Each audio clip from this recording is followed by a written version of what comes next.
Estamos de volta e a exportação de carne bovina mato-grossense em 2022 atingiu o maior patamar da série histórica, de acordo com o Instituto Mato-Grossense de Economia Agropecuária, o IMEA.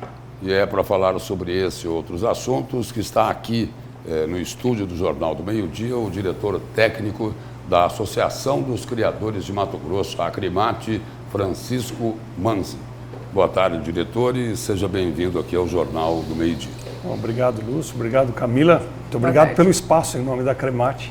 A gente agradece sempre o espaço. Diretor, e com o fim aí da vacinação contra a febre aftosa, deve melhorar bastante para o pecuarista esse mercado exportador. É isso? A gente espera que sim, é um avanço, mais uma transparência que o Brasil fornece para os outros países. A bem da verdade, nós não temos mais febre aftosa. Mato Grosso vai completar 27 anos sem febre aftosa e o Brasil, o último caso foi em 2005. Então é por isso que o plano, capitaneado pelo Ministério da Agricultura, propôs a retirada da vacina, que demonstra mais ainda para o mercado internacional que a nossa carne é extremamente saudável, além de grande qualidade.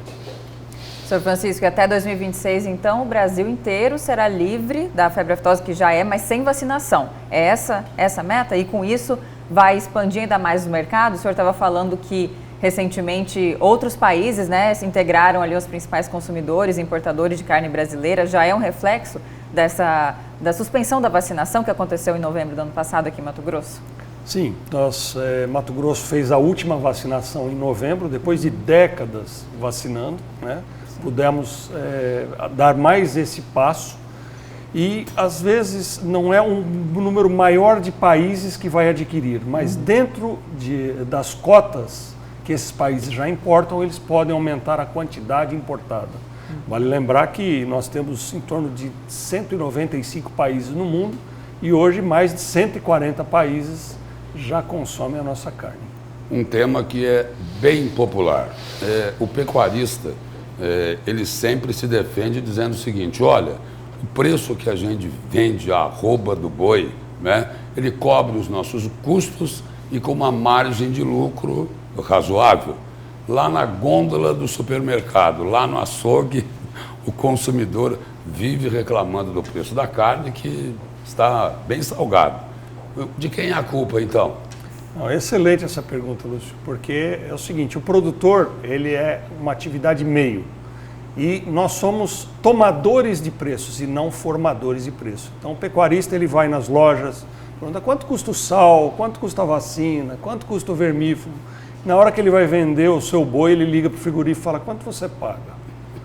Então existe uma diferença bastante grande entre o preço que é recebido pelo produtor e o preço que o consumidor paga pela carne. O problema está nessa palavrinha que o senhor acabou de citar aí, frigorífico? Não só o frigorífico, mas principalmente a distribuição, né? Nós notamos que o estudo do próprio IMEA, que a Camila citou agora, o Instituto, mostra que as margens do pecuarista e as margens do frigorífico, elas são mais ou menos semelhantes. Mas nos últimos anos, a carne subiu mais de 50% na gôndola e o pecuarista não teve essa margem. Agora, nós falamos de recorde de exportação e aí aquela lei do mercado, né? Nossa, quanto mais maior a demanda, né? O preço vai ali caindo um pouco, enfim. Na verdade, se você tem mais consumo, né, de fato, é um produto que está sendo valorizado. Mas aí, por outro lado, nós sabemos que a maioria, né, da produção de carne fica no nosso país. E o que isso significa para essa perspectiva do consumidor? Significa que quem regula esse preço da carne, de fato, é a nossa moeda, que ela não deveria, né, aumentar tanto assim o preço lá na ponta? Só para tentar entender. 80% hoje, ou seja, cada 5 bifes produzidos no Brasil, 4 ficam no mercado interno. Né? Essa questão de mercado, ela é extremamente variável. Nós temos hoje, o que falta para o consumidor é muito mais renda do que um preço mais baixo.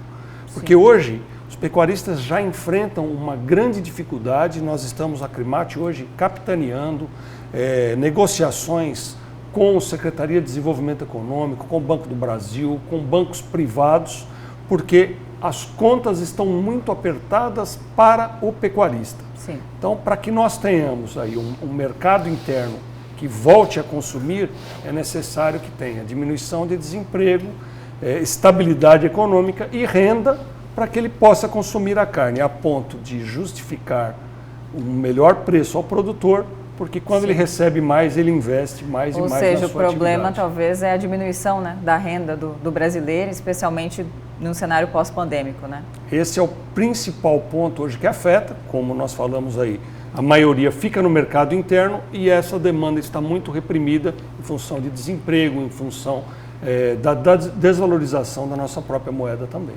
Diretor, a Acrimate representa aí os pecuaristas, né?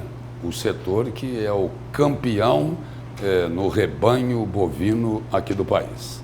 Do outro lado, nós temos a AproSoja, né? Que lidera um setor que é campeão na produção de soja e de milho.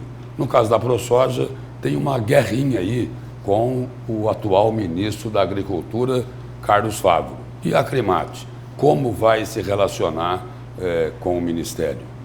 A Acrimate é uma entidade apolítica, apartidária, né? Nós não temos assim um direcionamento com relação a nomes, é uma prerrogativa do presidente da República escolher.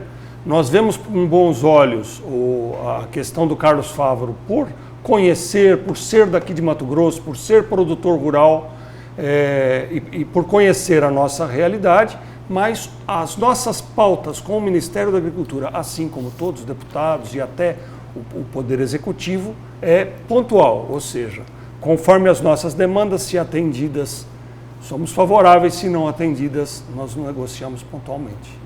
Mas o ministro representa o setor para a Acrimate. Sim, o ministro é o ministro indicado pelo Ministério da Agricultura e é o canal de comunicação entre o setor produtivo e o governo federal. Diretor, obrigado pela presença e pelas informações aqui no Jornal do Meio-Dia. Muito obrigado pelo espaço, estamos sempre à disposição.